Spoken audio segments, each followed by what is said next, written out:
give you the injury updates here. These players will not practice. Sid, Max, Alec, Khalil. Khalil's high ankle. He'll be week to week. Cole Bishop, Curtis Samuel, Dorian Williams, Caden Prather, Shaq Thompson, hamstring. Taylor Rapp, knee. Tyler Bass still dealing with the pelvis area. TB, Spencer Brown. Those two will be limited. They'll be individual only. Josh Palmer dealing with a groin, and then Reggie Gilliam the same. Great to be back. It was a great night in Buffalo. Great to see our fans down there and be back in the environment of our stadium. I thought we got a lot out of it. Learned a lot about where we're at and the work that we need to get done this week. So important week for us as we move forward into the first preseason game. How concerning, Sean, is, all of them, but Khalil's seems a bit more serious than high ankle. You're right. He's dealt with one before. He's extremely tough, big part of our offense. So it's going to take some time. High ankles normally do.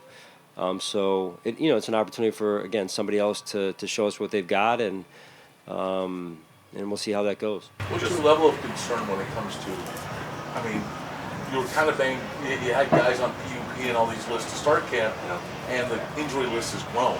Yeah, listen, you try, and it's not good when you start with 4 guys not practicing. I think that's, you don't want that going into camp. Usually one, maybe none, and I say usually one, usually none, occasionally one.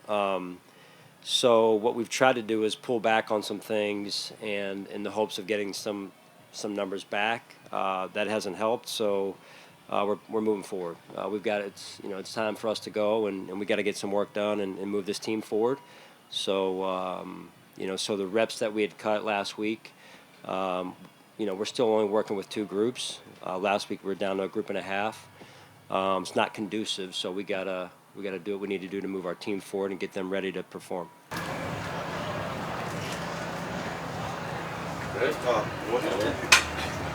What have you seen out of some of the receivers that have taken on some Tyler Shavers, Christian Wilkerson? I know Shavers got back. What have I seen from those 2 specifically? Yeah, those 2 I think have done a really good job. Shaves has been with us, so we certainly know him a little bit more. Have had a broader sample with him. Wilkerson's I think done a nice job. He's played offense and played special teams as well, and has a history of doing that and doing it well. So been pleased with both of those guys. I know it's early. You only have a couple of pads practices, but has Jackson Oz at least given you the indication that he's the badass that you saw as a blocker in college? Yeah, he's done a real good job. He really has. In the absence of both Dawson and at times Dalton, he hasn't blinked in terms of it being too big for him. He's gone out and not only blocked well, but he's performed well overall, so he's off to a good start. Sean, how have you seen a guy like Reggie Gilliam develop his approach to practice since his time here in Buffalo?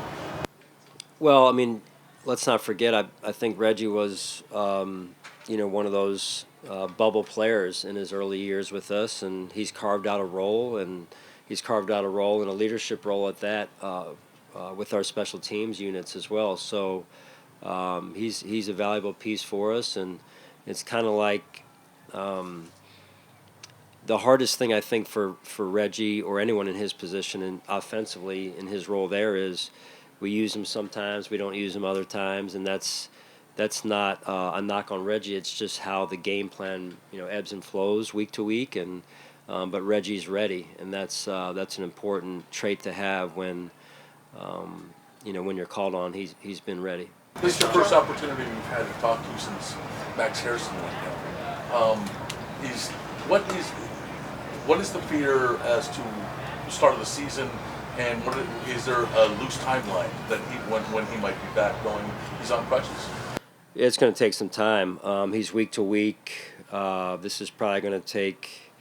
I couldn't even tell you. It's similar to probably to what Cole went through last year. Not the same injury, but maybe the similar window of time. And here's a young player that is not only missing just the moving around, but also the mental part of the experience you get through the reps, and so there's no way to avoid it. He's going to be behind when he comes back.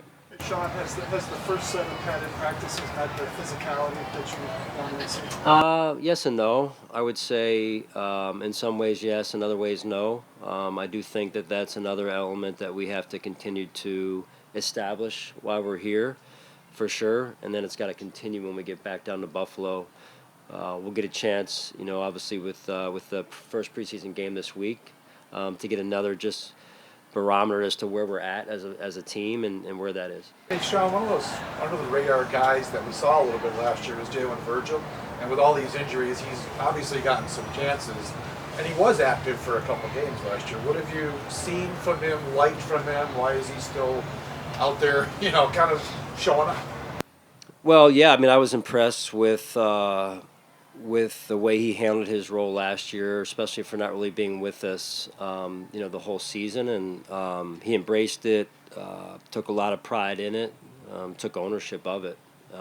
So now it's full playbook, full role in terms of the dual role of offensively and special teams. When you're not in the top one or two, then you're called on to play special teams as well. So balancing that is always interesting to see how that unfolds and how a player can handle that. So I like Jalen, I really do. He loves football. He brings a lot of energy to our football team. We've seen Keon make a lot of plays over the first week. From your perspective, you see so much more in the meeting rooms and everything else. What stood out to you about his camp so far? Yeah, growth for sure. The day. I think it was the fringe. Maybe we're working the fringe 35 and in or what have you, and he really showed up. And since then, he's been performing, I think, rather consistently every day. Had a few drops the other night that I know he wants back, and those are some of the things that he knows he's got to get him out of his game. And there's going to be drops. There are for everyone, right? Nobody's perfect, but what I've been mostly impressed with is his consistency on the contested balls.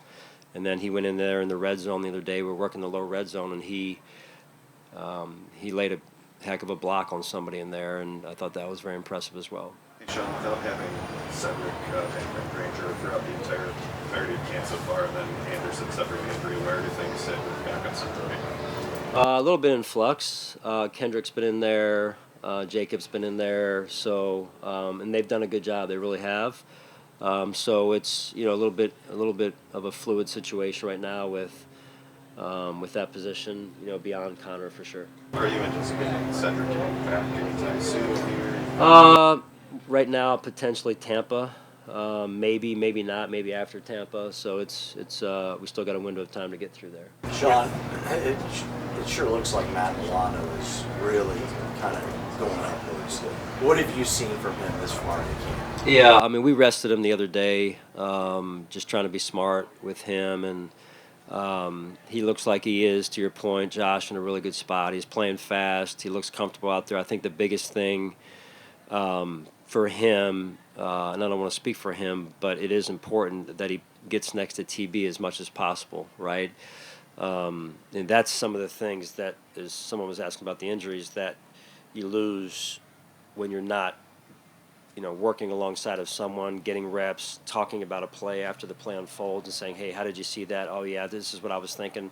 Oh, I thought you were thinking that, too. So that's valuable for us and for Matt in this case. Josh didn't take any 11 on 11 Friday night. Was that just to lay off him a little bit, give Mike and Mitch some work? Yeah, I mean, we've got 4 quarterbacks in camp, a little bit unique in that regard, and just trying to take a look at these quarterbacks, Mitch, Mike, and Shane, and give them the respect that they so have earned, and what they look like, how they perform, how they lead our football team under those conditions, and we'll see how it goes into the preseason as well. What did you think about Mike? I know we've seen Mitch before, but specifically Mike, where he's come along after signing middle last year, I guess. Yeah, he's been a great addition. Been great to get to know him and his family a little bit as well. True class all the way, and when you're playing or performing or coaching against the guy, you don't always feel that way about him, about the opponent. But since meeting him, I've just been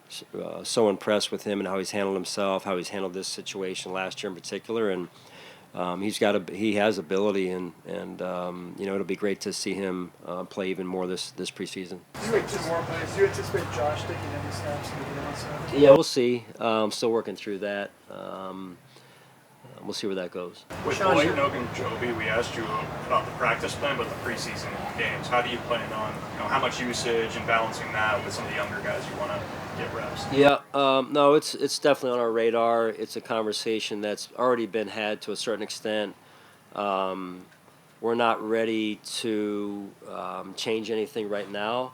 As we move forward, because of the timeline, we will make some adjustments. Just not ready to do that quite yet. Sean, today is Mark Levy's 100th birthday. Just any thoughts towards him today and your relationship with him? Man, he means the world to me. He means the world to a lot of people. What he's done, what he's accomplished in Buffalo,